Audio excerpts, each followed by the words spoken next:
มื้อนี้ก็พาพี่น้องมาใส่บ่วงกระต่ายพี่น้องเอ้ยมากับทีมงานตามล่าเสียงเมียงตอนนี้ก็มาหอดบ่อนใส่เป็นที่เรียบร้อยแต่ว่าตอนนี้นายพรานเฮาลอกกวดกาเบิ่งเส้นทางบ่อนกระต่ายสิลงเป็นเรียบร้อยเลยพี่น้องกำลังใส่ไปเบิ่งกันเลยพี่น้องเอ้ยเบิ่งวิชาการเพิ่นใส่บ่วงกระต่ายเลาะเบิ่งห้อยเบิดแล้วบ่แม่นขาดบ่มีจักโตกับบ่ประมาณ ใน 3 เดือนประมาณ3โตแม่นแม่จักโตผู้จักโต แม่ประมาณ2แม่สองโอ้มันทางลงมานี่เนาะนี่ แม่นเออนี่พี่น้องเบิ่งเพิ่นใส่ โอ้ห้องในล้างเด้อ เอาก็ได้หลังหนึงเอาบ่วงจักบ่วงอันนี้สี่บ่วงตัวนั้นเนาะ ตัวเพียกสี่บ่วงตัวเพียกโอ้ยตัวนี้เอาคอนใหม่ใส่เด้นี่โอ้หอยยุ่มๆเลยบางนี่เที่ยวเข้าไปก็มาน้ำได้มันสิคำเลย มีจะคือเป็นจุดนะพุ่นน่ะมี3จุดนะฟังเธอเว้าเลยแม่นบ่เจ้าหลายจุดโพดไอ้พานเฮาก็เริ่มใส่ลงมาในห้วยมันลงมาตามทางเส้นน่ะหลายกว่าเขตเฮาแม่นบ่หลายเนาะถ้าบ่ง่อยมาลายอยู่มัน3โอ้เพียกหนึงประมาณ4บ่วง5บ่วงเนาะมันเบิ่งนายพรานเพิ่นใส่วิชาการพวกนี้ห้องหัวหน้าทีมโอ้ผูกต่ำๆแต่ว่าครั้งหนึ่งต้องผูกให้ดีเด้ครั้งหนึ่งบ่ดีก็ยามันนี่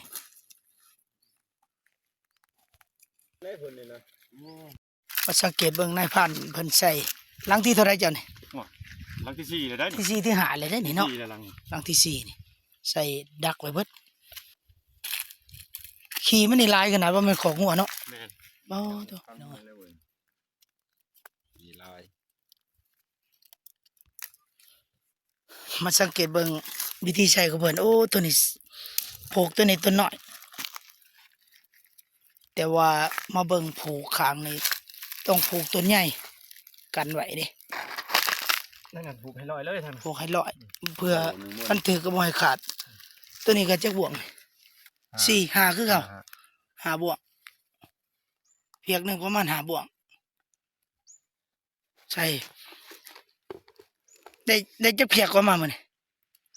ของเจ้า40ประมาณ40 2คนใส่เนาะน้ำเจ้านี่ประมาณ20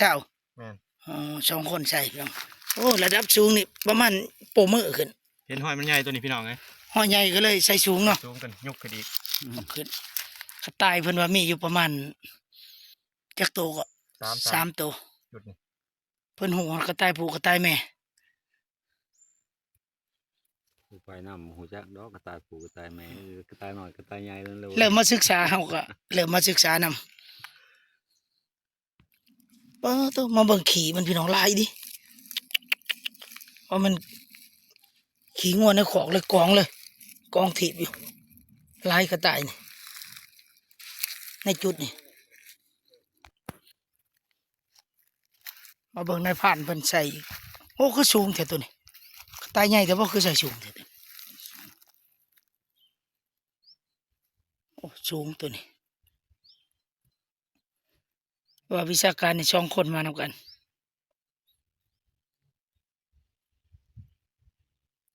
บ่วงมีแต่5บ่วงเนาะแต่ละเพียกเนาะใส่สูงเติบโอ้ตัวนี้โปมือใส่ผู้ดีบ่จักถึงใส่กันตัวใหญ่ตัวนี้โอ้นี่หากินหญ้ากดกินหญ้าตัวนี้ก็แม่น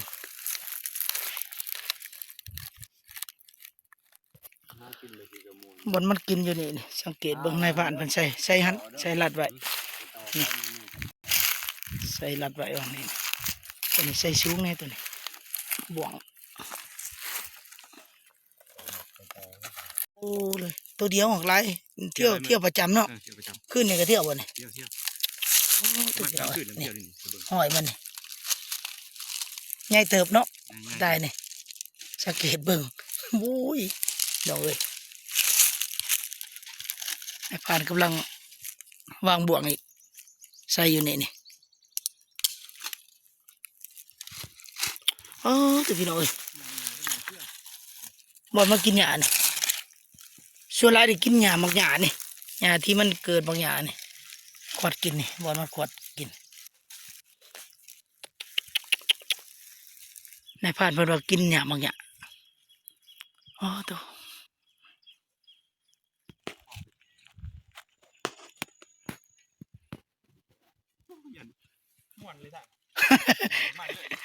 นายพรานเพิ่นกำลังปรึกษากันหลอกเส้นทางของมันอีกมันลงมากินหญ้าในดอนนี่ห้อยว่าแม่นห้อยแบะเลยสมควรอยู่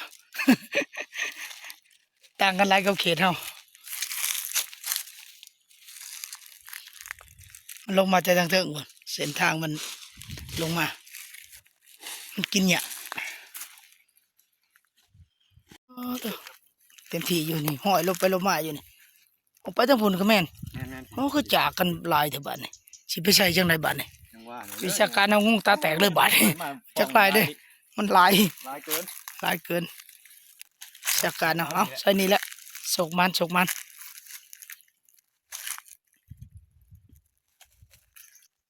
ในพานพุ่นนั้นใส่ทั้งนั้นดักไว้ทั้งนั้นอันหน้าอันหลังอยู่ในนี่รวมแล้วในคุกนี่ดอนนี่ประมาณตกอยู่เท่าไร20 ปลายบ่หรือ30พุ่นว่าประมาณ20 ปลายหลังไปใช้บนใหม่อีกดอนใหม่อีกพูดทางโน่นพูดไปใส่ลงเมืองแค่นี้ไรโอ้คนละโต๊ะน้องใช่คนละคุกไม่ไหม้ดิ โอ้ไม่เลย โอ้ยบักข่อยกลายมาคือว่าโอ้ยตัวบ่ใหญ่ปานใดเนาะไหม้บ่นี่ โอ้ยไม่แล้วนี่ ข่อยกลายน้อยเนาะอืมหลายๆคือตายน้อยพุ่นข่อยข้ามไปพุ่นคือว่าขี่มันเก่าหักหลายในบ้านน่ะเป็นกองๆว่ามันขี่เบะข้ามไปผักโป่งเบิ่น่ะเนาะเก่าเลยหักแต่ว่าหัวยังใหม่อยู่เห็นขี่กระต่ายน้อยตัวนึงยังใหม่อยู่พุ่น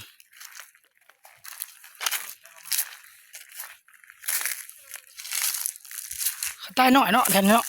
แนมเบิ่งขี่มันนี่โอ้เริ่มใกล้จะค่ำแล้วบาดนี่แต่เป็นตกดินแหละทีมงานเขาเล่งใส่บ่วงเล่งเขายังบ่วงหลายเติบอยู่ ใกล้นะคือตอนคนเกินหมดแต่จะมีอะไรลง โอ้อัดสีเลยเนาะเอาไปขวดมันบ่ แล้วเอาไปเผาที่ เออ คล้ายๆในลงคลิปนึง เมื่อนานแล้วเสี่ยวพาไปหูจักอยู่บ่หน้าเพิ่นว่า โอ้ย โอ้บ่เจ้า คือขี้ตึง มันหลายอยู่หั่นน่ะ บ่ได้ใกล้นะใกล้ๆนี่ โอ้โอเค กินมันลงเปล่า โอ้มื้อหน้า ใส่หอบมันนั่นคืออยู่ เอามื้อหน้าเนาะเจ้าอัง เอาไปก่อน ไปเอาสิดีมีแห้งเดินทางปลอดภัยเพิ่นสิออกเมื่อนอนเผามันเพิ่นสังเกตเบิ่งวิธีใช้เสียดายแต่มันแปลนเนาะบ่มั่นใจปานใดตัวนี้มันแปลนแม่กับลูกว่าซั่นนายพรานว่าตัวใหญ่ก็มีโอ้กำลังค่ำเสียงนกกระโดดฮ้อง ชอบมีนกโลกมาอย่างกระต่ายปก บ่ต้องมันหรอกไปโอเคพี่น้องบัดนี้ตื่นเช้ามาตอนนี้ยังเช้าๆอยู่เฮาไปลุ่นยามบ่วงกระต่ายเบิ่งบ่อนที่พักเช้าเฮาก็มานอนอยู่เถียงนาเสี่ยวพี่น้องเอ้ยอยู่เฮือนเสี่ยวบ้านนี้ยังเหลือแต่2 หลังหลังหนึงก็บ่มีคนอยู่อันยังห่างอยู่หลังน่ะคนบ่อยู่แต่ว่ามานอนอยู่เฮือนเสี่ยวไปยามนํกันเลยพี่น้องว่ามันสิมาได้บ่โอ้มาไปนำเลยมาไปนำนี่บ่ได้เรื่องนะยันมันถูกบ่วงพี่น้องเอ้ยให้เพิ่นเอิ้นมาไว้ ให้พระเจ้าลง ฮะ ให้พระเจ้าลง โอ้ยหลอดบ่วงพี่น้องเอ้ยใส่สูงโพดเนาะนี่เด้นี่ห้อยนี่แม่นบ่ห้อยขึ้นนี่มาแทกศอกอีกสูงโพดพี่น้องเอ้ยนี่คือหลอดใดวะ โอ้ยสิได้ผิดเปล่ามานี่หลอดบ่วงเจ้านี่มันหลอดบ่วงเจ้านี่มาเบิ่งนี่สังเกตเบิ่งนี่ ใส่สูงโพดนี่เห็นหอยมันนี่แม่นบ่หอยขึ้นนี่ แม่ น่ะ เล่นเหยื่อหอยเกิบอยู่ โอ้ นี่ ยใส่สูงโพดก็มันก็ตายบ่ใหญ่นะนี่โอ้ยจังไดสิบ่หมานนี่บ่ตัวใดก็รอดบ่อู้เป็นจังไดนายพรานเพิ่นคือบ่ ห่าวแท้มัน มื้อนี้คือบ่ห่าวแท้พี่น้องยามมาหลายหลังเติบยังบ่ทันได้ถึกอยู่มีแต่รอดบ่วงมาขี่ใส่ขางบ่วงก็มี ฮะเที่ยวอีกนี่ ขึ้นมาอีกแล้ว โอ้ยนี่หอยมันนี่เที่ยวคืนนี่มันใหม่นี่นี่ มาตามหลังนี่หูน้อยเดียวนึง ใช่ แม่แล้วนี่ โอ้บ่วงโหดบ่ถึงอันนี้หอยมาเอ้ยบ่โหดบ่ถึกบ่วงโหดนี่บ่วงนี่พี่น้องเอ้ยนี่ฮิตเป่านี่หอยมันนี่หอยมันเอายังมีรุ่นหลายหลังอยู่สิบ่ถือกันนี่บ่จากหลังหอยกระต่ายนี่โอ้ยรักขนาดเก่งเสียงเมียงนี่แถวนี่เก่งขนาด เก่ง โอ้ให้เราหลุดหลังต่อไปพี่น้องเลยหลายหลังมันผ่านเบิดหลังนี้มาหูดบ่วงไว้เนี่ยบนแล้วทีมงานบนทั้งนั้น ขาดว่าจัดคือขาดบ่วงขาดเบิ่งไปเบิ่งนะเบิ่นมันขาดมุนเบิดบอกว่ามันถือโอ้ยเสียดายดิขาดเลยทีใช้บนไหน เอ๊ะในเงาที่ก็ต้องเป็น บ้าตัวเบิ่งมาเบิ่งหลักฐานอุ้ยนี่พี่น้องเอ้ยบ้าตัวข้างนั้นนี่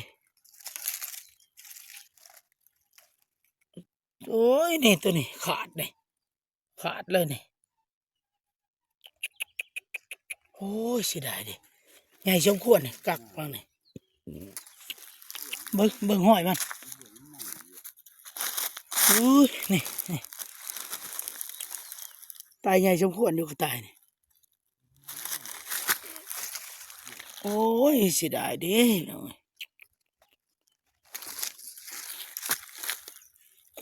ว่าสิมานบ่มานสมโอ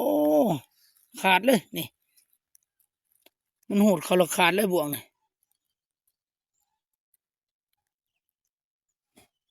ขาดโอ้เบิดหวังเลยคะแนนนี่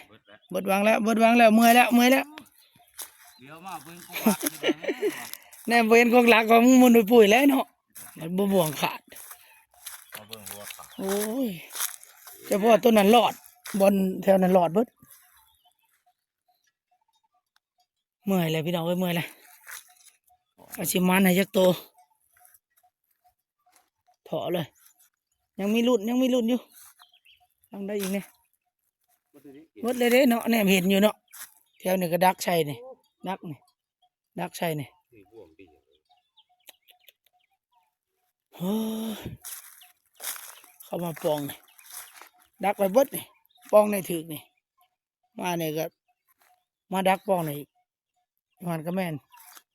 มาดักอยู่นี่อีกโอ้ขั้วกับพวกขั้วเขามากวนมาวนนี่ ลวดอันนี้ โอ้หอยมันโดดชักจึกบุญวัดเถอะนี่ขาดปุดเลย โอ้เดี๋ยว เออบ ดวาง แล้วบดวางแล้ว ให้ผ่านเพิ่นเมื่อยเลย กินในนี้ยังวะ โอ้ยพอได้แต่คน แบบโดดดงๆนะเนี่ย มันเป็นแป้นนี่ บ่ได้ของใช้เลย